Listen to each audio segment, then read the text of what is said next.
Existem objetos que ninguém em sã consciência deveria ter em casa. Não porque são raros, mas porque deixaram um rastro de tragédias por onde passaram.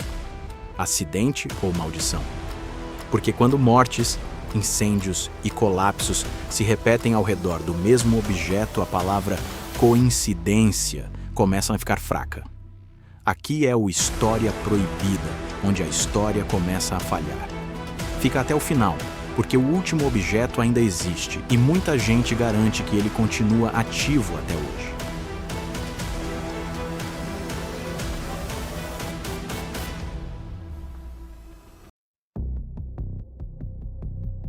O diamante Hope é um diamante azul de cerca de 45 quilates, hoje exposto no Smithsonian Institution, em Washington.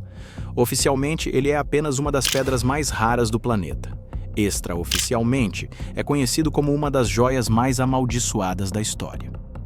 A origem do mito começa no século XVII, por volta de 1666, quando o comerciante francês Jean-Baptiste Tavernier teria levado a pedra da Índia. A versão mais sombria diz que o diamante foi retirado de uma estátua sagrada hindu, possivelmente representando uma deusa, onde funcionava como um dos olhos do ídolo. A partir daí, a ideia de profanação de objeto sagrado passa a acompanhar a pedra. Na França, o diamante chega às mãos do rei Luís XIV, em 1668, já lapidado. Décadas depois, sob Luís XVI e Maria Antonieta, a joia continua circulando na corte. O detalhe tão incômodo. Ambos acabam executados na Revolução Francesa, em 1793. Coincidência? Talvez. Mas a sequência não para. No século XIX, a pedra passa para a família Hope, na Inglaterra, que dá nome ao diamante. Ao longo das décadas, membros da família enfrentam falências, perdas financeiras e mortes prematuras, até que o diamante é vendido para cobrir dívidas. Já nos Estados Unidos, no início do século XX, o diamante chega à milionária Evelyn Walsh McLean, em 1911. Ela ignorou todos os avisos. O resultado: o filho morre atropelado ainda criança, 1919. A filha comete suicídio, 1946. O marido enlouquece e morre em um sanatório, 1941. A fortuna da família desmorona. No fim, o diamante é doado ao museu, onde permanece até hoje, trancado, protegido, mas carregando sua reputação. E é aqui que a história começa a falhar.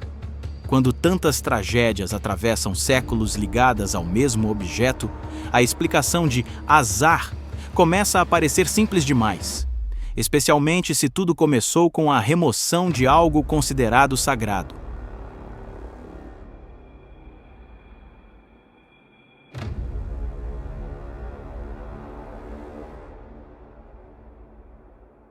Diferente de artefatos antigos, a boneca Annabelle não vem de um templo milenar nem de uma tumba esquecida. Ela surge nos Estados Unidos, no início da década de 1970, como algo absolutamente banal. Uma boneca de pano do tipo Raggedy Ann, dada de presente a uma estudante de enfermagem chamada Donna, em 1970, em Connecticut. No começo não havia nada de estranho. A boneca ficava sentada na cama. Mas, com o passar dos dias, Donna e sua colega de quarto começaram a notar mudanças sutis. Annabelle aparecia em posições diferentes, às vezes sentada no sofá, outras vezes deitada em outro cômodo. Elas juravam não ter tocado nela. O que parecia imaginação virou algo físico quando bilhetes começaram a surgir no apartamento. Mensagens simples, escritas à mão com frases como "Help me" e "Help us". O detalhe perturbador: nenhuma das duas tinha papel daquele tipo em casa, e a boneca, teoricamente, não deveria sequer conseguir segurar um lápis. A situação escalou quando um amigo do casal, que zombava do caso, relatou ter sido atacado fisicamente, acordando com marcas profundas no peito, como arranhões ou cortes, sem explicação médica clara. A partir daí, o caso deixou de ser brincadeira. Em 1971, um médium foi chamado.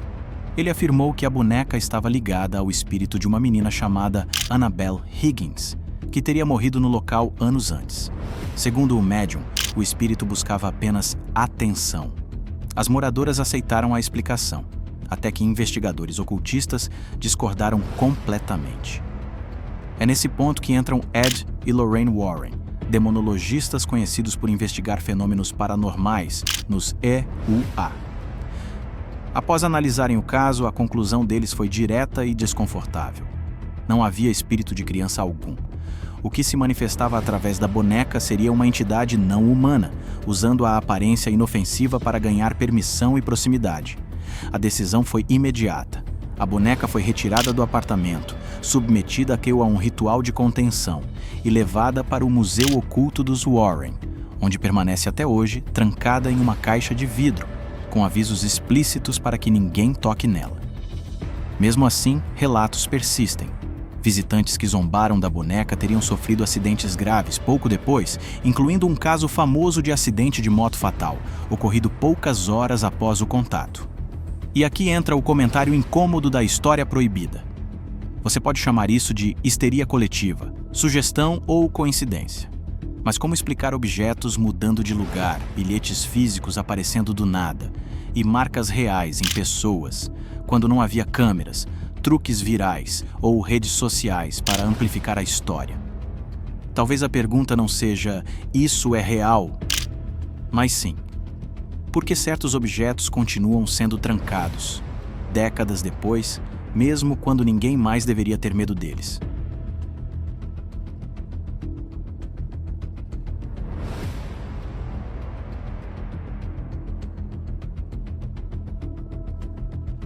Em novembro de 1922, no Vale dos Reis, no Egito, o arqueólogo britânico Howard Carter fez uma das maiores descobertas da história: a tumba do faraó Tutankhamon, praticamente intacta após mais de 3.000 anos selada. Diferente de quase todas as outras, ela não havia sido saqueada. Ouro, estátuas, joias, a máscara funerária, tudo estava ali, como se o tempo tivesse parado.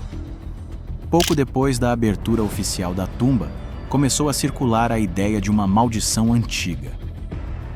Textos atribuídos à tradição egípcia diziam que a morte virá com asas velozes para aquele que perturbar o sono do faraó. Para muitos era só superstição. Até as mortes começarem.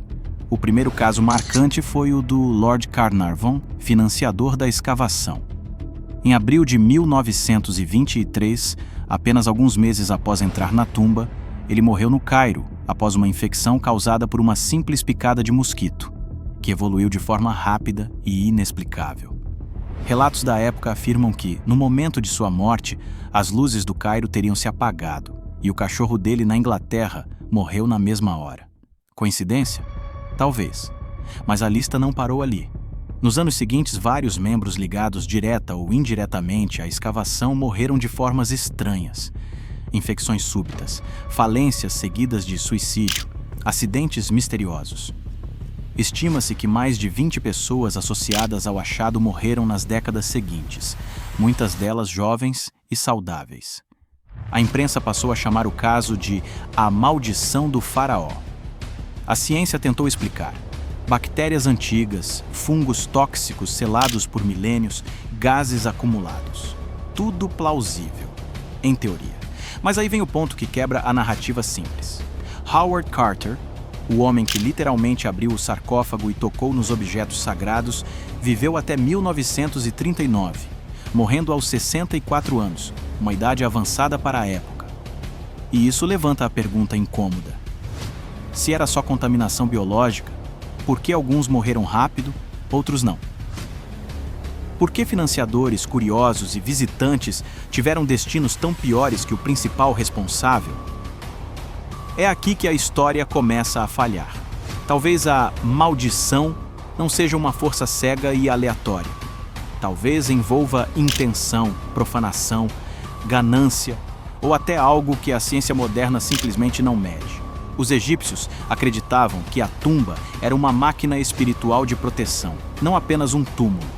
E a pergunta final fica no ar. Se uma civilização que dominava astronomia, arquitetura e rituais funerários, como ninguém acreditava em punições pós-morte, será que eles estavam só contando histórias ou protegendo algo que ainda não entendemos?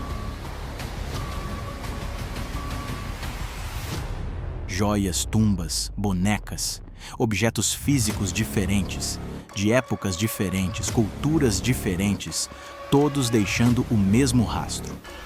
Destruição ao redor de quem se aproxima demais. Então fica a pergunta final. Você ainda acha que é tudo coincidência? Ou acredita que um objeto pode carregar algo que a ciência simplesmente não sabe medir? Qual desses objetos você nunca teria em casa? Comenta aqui embaixo. Se esse tipo de investigação te prende, deixa o like, se inscreve no canal e ativa o sininho. Aqui é o História Proibida, o lugar onde a história começa a falhar.